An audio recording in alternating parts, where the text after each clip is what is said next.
அன்புடை தமிழஞ்சங்களுக்கு வணக்கம். நடிகர் கார்த்திக் அவரோட மெய்யழகன் பட ப்ரமோஷனுக்காக பக்கத்து மாநிலத்துக்கு போறாரு. அங்க இருக்க எல்இடியில அவரோட சிறுத்தை படத்துல இருந்து கண்ணா 2 லட்டு திங்க ஆசையாங்கிற அந்த டெம்ப்ளேட் போடப்படுது. லட்டு ரொம்ப சென்சிட்டிவான விஷயம், இதை பத்தி பேச வேணான்னு சிரிச்சுக்கிட்டே கார்த்திக் சொல்றாரு. கார்த்தி இப்படி சிரிச்சுக்கிட்டே சொன்னதுக்கு சீரியஸான பவன் கல்யாண், இது சனாதனம் சம்பந்தப்பட்டது, பல கோடி மக்களின் நம்பிக்கை சம்பந்தப்பட்டது, இதுல காமெடி பண்றதுக்கு எதுவும் இல்லை அப்படின்னு ரியாக்ட் பண்ணியிருந்தார். இந்த விவகாரத்துல டென்ஷனான பவன் கல்யாண உடனே சமாதானப்படுத்தும் முயற்சியில கார்த்தி உடனே ஒரு மன்னிப்பு ட்வீட் போட்டிருந்தாரு. அதை பவன் கல்யாண் அக்செப்ட் பண்ணி உங்களுடைய மெய்யழகன் படத்துக்கு வாழ்த்துக்கள், ஜோதிகா, 2D ப்ரொடக்ஷன் எல்லாரையும் டேக் பண்ணி ஒரு ரிப்ளை ட்வீட் போட்டிருந்தாரு. அதுக்கு சூர்யாவும் கார்த்தியும் மறுபடியும் போய் தேங்க்ஸ் அப்படின்லாம் சொல்லியிருந்தாங்க.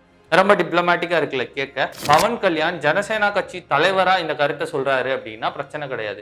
ஒரு நடிகரா இந்த கருத்தை சொல்றாரு அப்படின்னாலும் பிரச்சனை கிடையாது. இந்திய அரசியலமைப்பின்படி மக்களால் தேர்ந்தெடுக்கப்பட்ட ஒரு பிரதிநிதி, அவர் அந்த மாநிலத்தினுடைய துணை முதலமைச்சர் பதவியில இருக்கிறார்.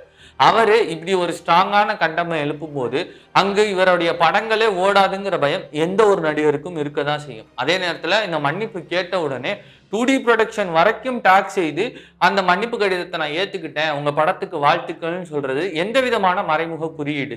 உங்க படம் நல்லபடியா ஓணும், ஒன்றும் பயப்படாதீங்கன்னு சொல்ல வர்றாரா பவன் கல்யாண் அப்படிங்கிற கேள்வியும் எழுந்திருக்கு.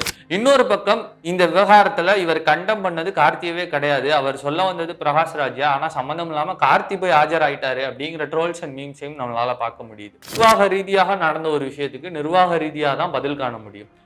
கோவிலுக்குள்ள நெய்யில கலப்படம் நடந்திருக்கு, ஒரு நிர்வாக கோளாறு. அதற்கு நிர்வாக ரீதியான நடவடிக்கை என்ன அப்படிங்கிறத பார்த்து அந்த துணை முதலமைச்சர் நடவடிக்கை எடுக்கணும், அந்த முதலமைச்சர் ஆக்ஷன் எடுக்கணும்.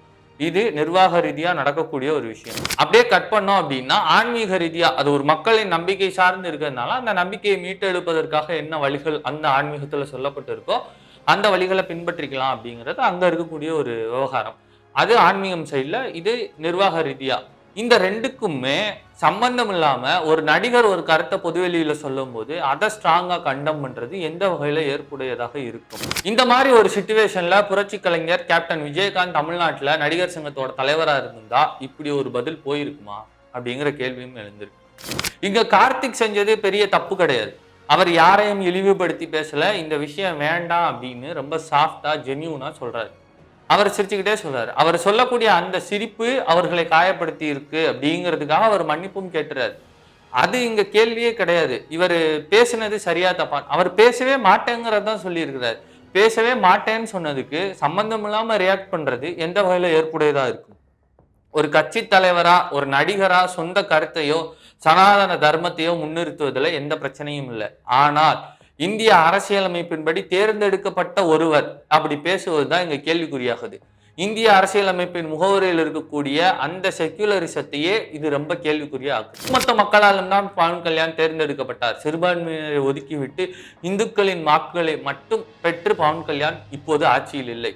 அப்படியே அவர் ஆட்சியில் இருந்தாலுமே இந்திய அரசியலமைப்பின்படி இது தவறான ஒரு முடிவு. அரசில் இருப்பவர்கள் எந்த ஒரு சார்பு நிலையும் எடுக்க கூடாது அப்படிங்கிறது தான் விவகாரம்.